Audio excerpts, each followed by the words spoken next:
Abidos está ao sul, no Alto Egito. Ali se encontram dois templos, um ao lado do outro.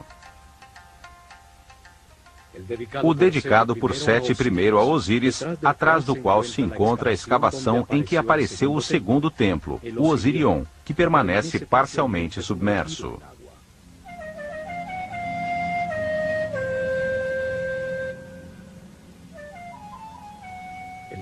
O nível freático impediu os trabalhos de restauração, pois a água fluía para dentro do templo mais rápido do que a capacidade das bombas para tirá-la. Estima-se que foi construído no alto de uma colina por volta do ano 9000 a.C., quando o nível freático e a superfície do Nilo estavam 10 metros abaixo.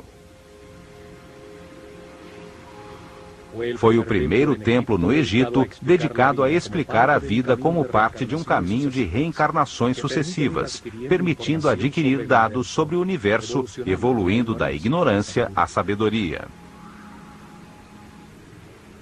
Sua arquitetura maciça, sem nenhum tipo de hieroglifos, com lajes e pedras pesadíssimas e de corte imenso, é muito semelhante aos templos em frente à Esfinge.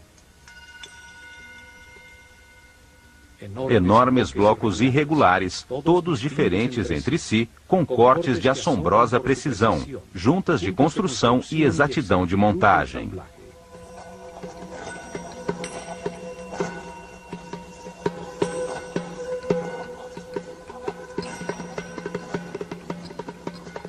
Nos cantos, os blocos seguem um muro lateral, devendo ter sido rebaixados para conseguir essa forma, o que aumenta consideravelmente o trabalho, pois são de duríssimo granito de Assuã. Tudo isso implica numa técnica de construção desaparecida, numa época em que supostamente não existiam ferramentas que produzissem cortes tão precisos, movessem blocos tão pesados ou juntá-los com tanta exatidão.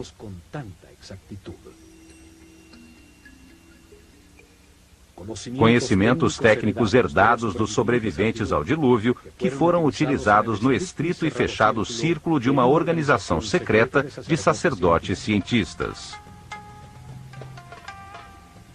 As técnicas e ferramentas usadas nunca foram postas à disposição do povo em geral, certamente porque era muito perigoso entregá-las a mentes primitivas com emoções e paixões descontroladas. Ou então, porque a única maneira de usá-las era estando em perfeita harmonia com o universo, por sua característica sônica ou psíquica, e não mecânica, como as desenvolvidas pelo homem atual. O templo tem uma forma retangular com uma plataforma rodeada de água, elevada no centro, a que se chegava por escadarias dos dois lados, dificilmente visíveis atualmente por causa da água. Sua forma simboliza o montículo original que emergiu quando as águas baixaram depois do dilúvio, onde os sábios desembarcaram para começar a nova civilização do Egito. Este templo foi construído para comemorar o Zep-Tepi, o tempo para dar início a uma nova civilização, dedicada ao aperfeiçoamento espiritual. 10 maciças colunas de pedra, cada uma feita num só bloco de granito vermelho, com um peso superior a 100 toneladas, sustentavam pesados pórticos, sobre os quais se apoiava um teto de pedra. Ao redor do canal, 16 santuários albergaram em seu tempo símbolos sagrados. Hoje se encontram submersos em água estagnada.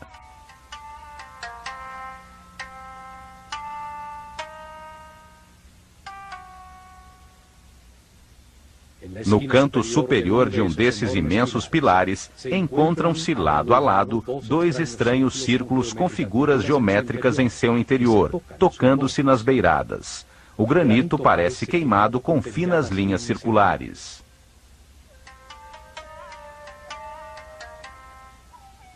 Trata-se da flor da vida, um símbolo de geometria sagrada egípcia que mostra os movimentos iniciais de Deus para criar o universo.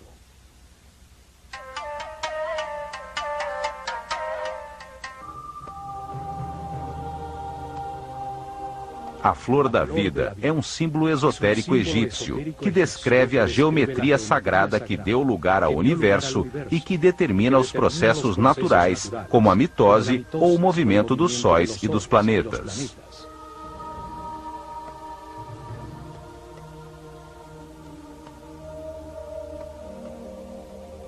Uma forma que conceitua a vida como um processo no tempo.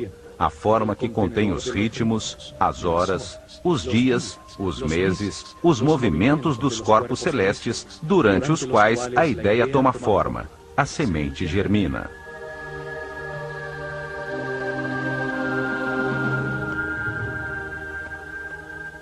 A flor da vida representa o momento em que Deus ativa a sua vontade, quando desperta a sua consciência para animar o universo, quando abandona o estado de repouso, de não ego, de não ser, de vazio e de escuridão. É o momento em que Atum-Ra, o Deus não manifesto, se transforma em Ptah, o Deus criador do que existe. O Fiat Lux, o momento em que nasce a flor da vida e tudo inicia a sua primeira volta. Para os egípcios, os movimentos de Deus começam num ponto conceitual, o olho de Horus, de onde surge a flor da vida, cujo fruto é o universo, a criação.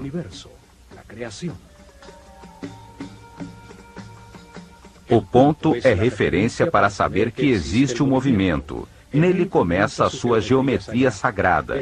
Dali, Deus cria o primeiro espaço virtual do universo.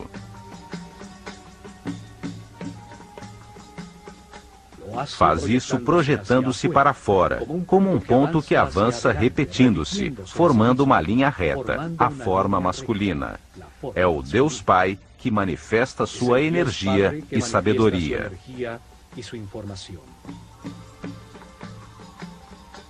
Sua vontade ativa é transformada por Deus Mãe, a substância infinita, que gera em seu interior uma resposta, o Deus Filho, que regressa com a percepção de um plano virtual reconhecido.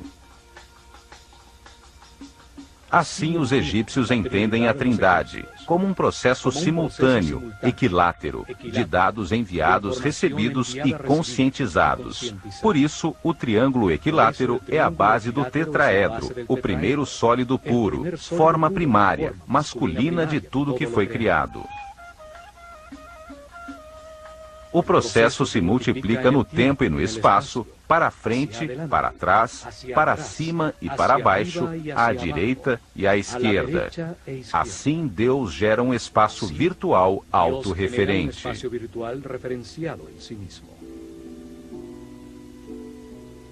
Simultaneamente, ao girar esse volume percebido ao redor do ponto de partida, constrói-se o princípio feminino, a esfera. Um espaço passivo, sem tensões, com todos os seus pontos ligados ao centro, ao olho de Horus. A esfera é a placenta que contém tudo, a substância de todas as formas e volumes. É uma expressão de unidade, de totalidade e de integridade. Nenhum dos pontos da superfície é mais importante que o outro, e chega-se a todos da mesma forma, desde o seu centro de força e energia que os origina.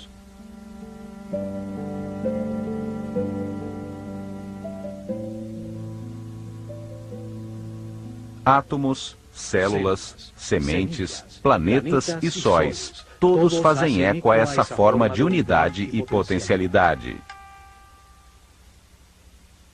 A primeira esfera virtual contém os 5 modelos de poliedros regulares, sólidos com todos os seus lados e ângulos iguais, chamados de sólidos platônicos, em homenagem a Platão, que aprendeu a flor da vida com mestres egípcios.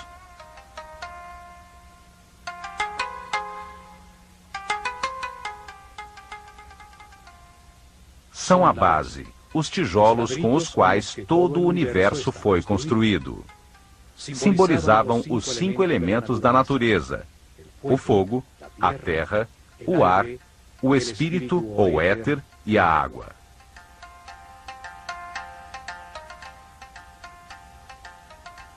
Assim Deus compreendeu, criou e percebeu, desde seu centro de força e energia, o primeiro espaço finito, que simboliza a Terra, dentro do espaço infinito, o céu. A Bíblia nos conta que no início Deus criou o céu e a terra. A terra era informe e vazia. As trevas cobriam a superfície do abismo, e o Espírito de Deus se movia entre as águas.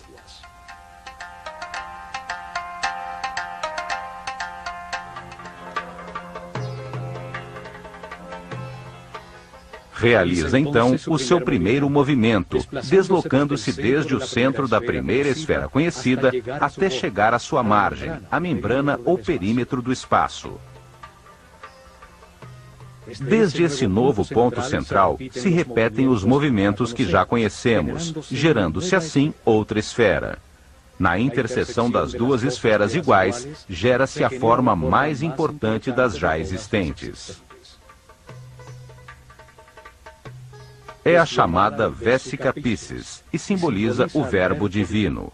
Os egípcios acreditavam que de seu interior surgiram os números, os 7 sons fundamentais, as letras e toda a sabedoria da criação.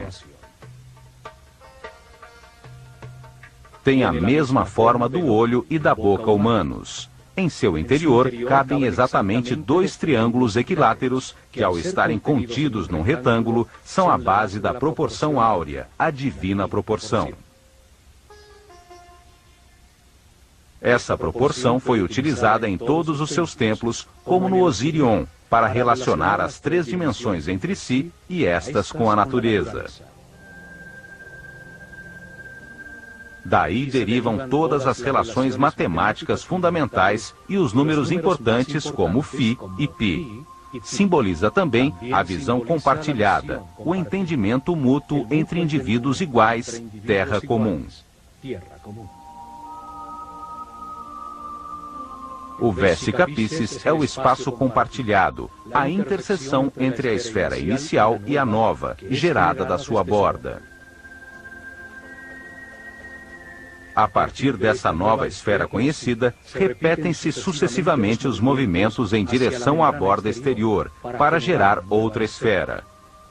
Cada uma delas é uma nova dimensão, um novo som na escala musical, uma nova cor na escala cromática. Assim vão se construindo 4 esferas, 5 esferas, 6 esferas, e nesse momento se chega à 7ª e última esfera, com a qual se encerra o primeiro ciclo e se completa a semente da vida.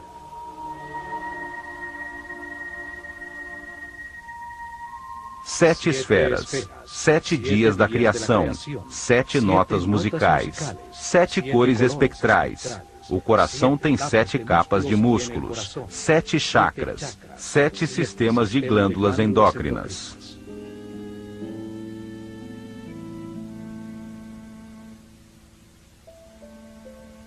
Esse padrão geométrico se repete infinitamente. É a base de tudo que existe. E seguindo, a natureza faz crescer as flores, constrói 1, 2, 4, 8 células primárias, o corpo humano ou as galáxias. Ao expandir-se como uma eterna espiral, vai gerando novas esferas, e na terceira volta, completam-se as 19 esferas que formam a flor da vida. Este padrão geométrico toma a forma de uma flor e é ao mesmo tempo um processo eterno. Contém as harmonias musicais, as escalas de luz, os padrões de crescimento dos tecidos vivos.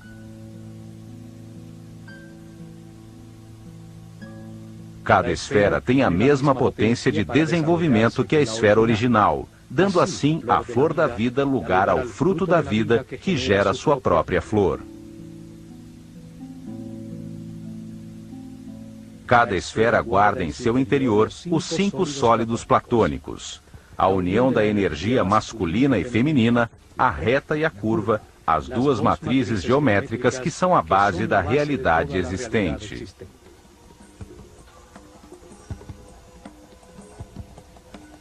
Os sólidos platônicos equiangulares e equiláteros conectam os centros de todas as esferas. Assim aparece o tetraedro, o cubo, o octaedro, o icosaedro e o dodecaedro.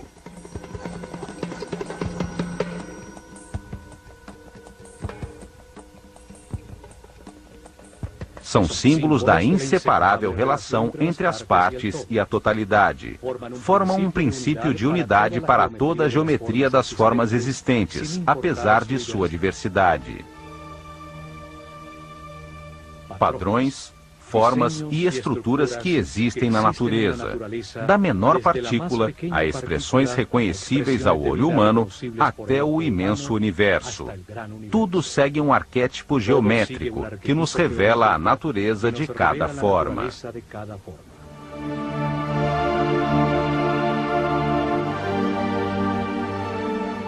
A flor da vida revela que tudo está conectado, é inseparável e único. Nos lembra a nossa relação com a totalidade e nos permite compreender as bases sagradas de toda a criação.